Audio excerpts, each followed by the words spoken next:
começando a nossa primeira live. Recomeçando nossa primeira live, né? Do Bioéticas na Prática. É a nossa primeira live no Facebook como um todo. Como um todo, isso. E eu acho que é importante a gente começar, na verdade, a explicar pra vocês o que é o Bioéticas na Prática, por que ele nasceu e o que a gente vai trazer aqui pra vocês. Como a Luciana comentou, nossa primeira live do Face, então é interessante a gente realmente definir, né? Eu e a Luciana somos sócias de um escritório que atua exclusivamente na área da saúde do biodireito. E a gente tem, desde 2016, um canal no YouTube chamado Bioéticas. Não sei se você que está nos assistindo conhece, se não, você está convidadíssimo para conhecer, né? E lá nesse canal a gente sempre comentou sobre temas abertos no sentido, assim, tanto da saúde como do direito, sem dar muito um enfoque para a pessoa da área do direito ou para a pessoa da área da saúde, ou seja, de modo geral. E de modo amplo, exato, e com uma pegada um pouquinho acadêmica também. E aí, que veio no final do ano passado, depois de muitas pessoas pedirem também, né, Lu? E virem também dúvidas, principalmente dos nossos colegas do direito, a gente teve então essa iniciativa de fazer o Bioéticas na Prática, que é justamente trazer para a prática jurídica o que acontece na bioética, no biodireito, como você pode usar esses conhecimentos na sua prática jurídica. A ideia é trazer uma pegada mais prática, efetivamente, do que a gente trabalha, como trabalhar, como se utilizar da bioética e do biodireito no mundo real. Então, como crescer mesmo a bioética e o biodireito e trabalhar nessa área. E aí, hoje a gente resolveu falar sobre judicialização da saúde. Que é um tema ótimo, né? Isso. Assim, é um tema que é riquíssimo. Sempre quando... Eu já ouvi de alguns colegas, Lu, não sei se você também, mas uns comentários assim, por exemplo, em congresso, né? De novo, mesa sobre judicialização da saúde. Só que é um tema que é riquíssimo e, na verdade, ele traz muitas questões, a partir da judicialização você começa a ter uma noção mesmo de como o direito está cada vez mais adentrando, né, na saúde, né, Lu? Eu acho que a judicialização ela é um tema muito rico desde o porquê que ela existe, como ela é trabalhada, de onde ela nasceu, de onde ela veio. E eu acho que a gente quer passar um pouco por esses pontos com vocês aqui na live, né? Claro que se vocês tiverem dúvidas, perguntas, coloquem pra gente que a gente vai respondendo vocês. Mas a gente quer conversar aqui um pouco sobre se é uma oportunidade no direito, se é uma oportunidade de advogar, se o contencioso é a solução, efetivamente, dos problemas que a gente tem vivido na área da saúde. Então, eu acho que a judicialização, ela acaba abarcando tudo isso e ela é um assunto muito ramificado. Essa é a verdade, ela aborda todas as perspectivas possíveis do direito e ela traz, como nunca antes, uma problemática, inclusive, sobre o que é direito à saúde no país, né? A judicialização, ela tem mostrado cada vez mais. E é muito interessante, eu acho que agora a gente já pode começar a falar um pouco sobre a judicialização. Ela nasceu de uma forma muito específica aqui no Brasil. Ela é muito arraigada brasileira e colombiana. Não tem, por exemplo, em outros países que tem uma pretensão de saúde universalista, poderia ser esse um dos motivos, né, que as pessoas pensam. Quando a Luciana fala saúde universalista, é da saúde interpretada pelo Estado enquanto um direito. Isso. Né? Então, assim, porque algumas pessoas acreditam que o que faz a judicialização da saúde acontecer no Brasil é o fato da saúde no Brasil ser um direito. Só que não necessariamente. Pode ser um dos fatores, né, Lu? Porque é multifatorial. A questão é que existem outros países em que a saúde também é adotada como um direito e que a judicialização não acontece da forma como acontece aqui. Né? Isso. Por exemplo, um dos melhores exemplos que a gente tem e que foi um dos exemplos para ter uma saúde universalista no Brasil é a Inglaterra e o Canadá. Sim. Então é obrigação do Estado lá também prover a saúde para os seus cidadãos, porque eles entendem a saúde enquanto um direito, mas lá não tem o nível de judicialização que aqui tem. E lá tem problema sim, assim como aqui. Então não é uma coisa exclusiva porque o SUS tem muitos problemas. Isso. E lá o NHS, por exemplo, na Inglaterra não tenha problemas. Lá também tem seus problemas, mas aqui começou-se uma cultura de judicialização judicialização também por causa de outros motivos. E aí, os motivos são, por exemplo, o fato de você ter uma acessibilidade à justiça muito maior na nossa Constituição. Sim. Né? O fato de ter, nos anos 90, ter nascido o direito do consumidor e ter provido, então, ao cidadão a possibilidade de ele ter assistência judiciária gratuita. O fato de o cidadão começar a enxergar, apesar de ser um direito, também a saúde como um objeto. De objeto de consumo, né? Esse tema da judicialização a gente tratou também num vídeo do canal Bioéticas na Prática, né? Então a gente tem um canal no YouTube do Bioéticas na Prática em que lá você encontra também informações sobre judicialização, porque a gente tem um vídeo só sobre judicialização. E o que a Luciana comentou é justamente esse aspecto multifatorial da judicialização da saúde. Então a gente teve em 1988 o Estado brasileiro adotando a saúde como um direito, tem diversos artigos na nossa Constituição Federal. Após isso, na década de 90, tivemos uma expansão. Acho que o grande embrião, né, da judicialização da saúde veio ao longo da década de 90 por conta muito do Código do Consumidor, né, Código de Defesa do Consumidor. E porque na década de 80, na Constituição, foi também possibilitada a exploração da saúde pelo mercado privado, né, pela saúde complementar no caso. E aí você tem a saúde como um objeto de consumo, porque as ações que foram ingressadas e que seguem, né, sendo ingressadas contra operadoras de planos de saúde como um todo, seguros de saúde, elas vão ser também balizadas pelo Código de Defesa do Consumidor, né? E isso é meio diferente, né, Lu?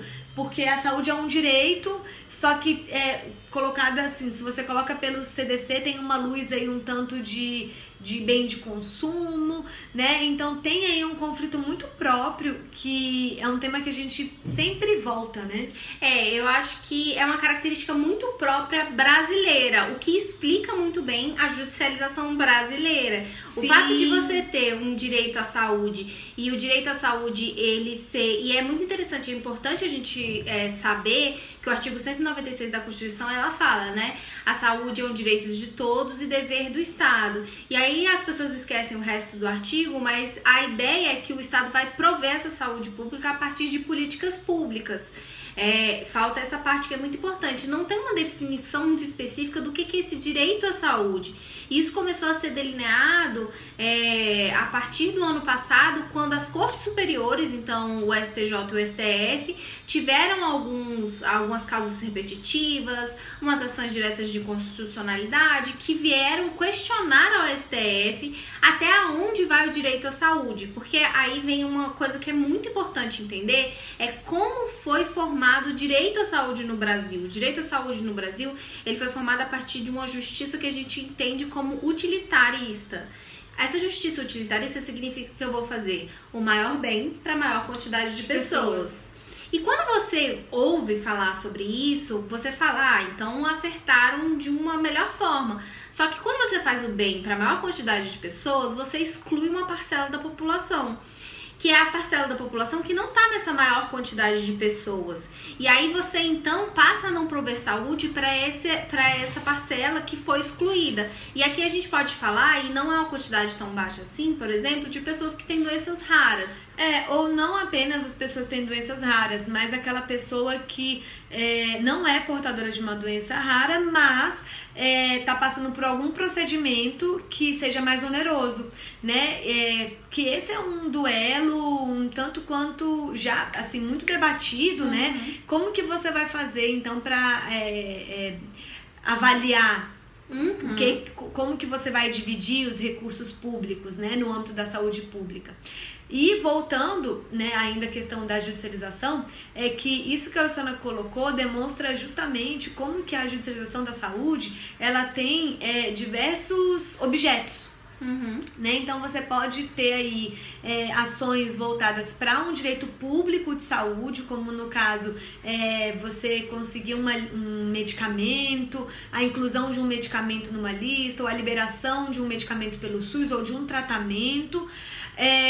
Como também existem ações voltadas para erro médico, né? E aí, em relação a erro médico, aqui só para ilustrar, a gente tem um dado que as ações na justiça só em São Paulo aumentaram mais de 100% entre 2013 e 2017. E isso é só um tipo de objeto de causa judicializada na área da saúde, né? Então, tem também as questões que chegam na justiça por erro, e tem ainda também questões que agora têm ganhado muita relevância, que são aspectos interrelacionais, né? E aí vem uma outra confusão também que é muito interessante do fato da judicialização da saúde, é que apesar desse assunto ele ter nascido nos anos 90, essa é uma questão que tem sido estudado cada vez mais a partir da década 10 desse ano, né? Então, de 2010 para cá que a gente realmente tem se debruçado a entender o motivo e como solucionar isso. E o que tem se percebido, na verdade, é que tem um erro de classificação muito grande do que seria erro médico, por exemplo.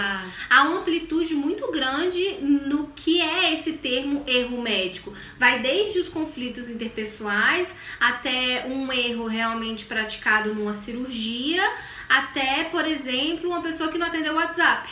Ou uma questão... Uma pessoa que eu digo um médico que não atendeu o WhatsApp. Ou uma questão também de diagnóstico, né? Então já se tem também essa compreensão do erro em relação ao diagnóstico. Enfim, a gente tem aí uma questão até de classificação também, né? E a gente percebe justamente, além do aspecto multifatorial, a questão multi em relação ao objeto das ações judicializadas. Então, seria uma oportunidade, Lu, você acha, para o profissional do direito? Acho que antes da gente falar sobre oportunidade, vale a gente falar um pouquinho sobre o conceito de judicialização, né? É que a gente já tá falando tanto aqui. A gente já começou falando, mas eu acho que é importante a gente passar um pouco pelo conceito. Pra mim, judicialização é esse aumento exacerbado de ações, especificamente na área da saúde, buscando o direito à saúde. E aí o direito à saúde ele é muito amplo. Desde você ter a necessidade de um medicamento, por exemplo, que não está disponível no SUS, um medicamento que é novo, então eu quero o melhor acesso ao melhor tratamento possível para minha saúde, até você também buscar que o seu plano de saúde custeie uma fertilização in vitro, por exemplo, porque você quer ter o direito a ter uma família. Então você tem essa amplitude do que é a judicialização, né? Então essa busca através do contencioso de que o seu direito à saúde seja contemplado. E para você?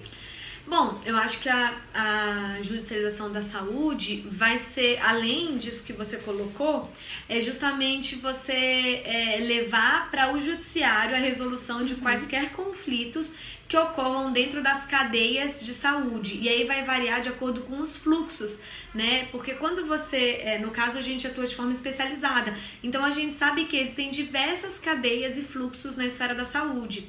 Você pensa, as pessoas costumam relacionar a judicialização da saúde muito com dois pontos. Primeiro, paciente versus operadora de plano de saúde e paciente versus profissional ou instituição de saúde.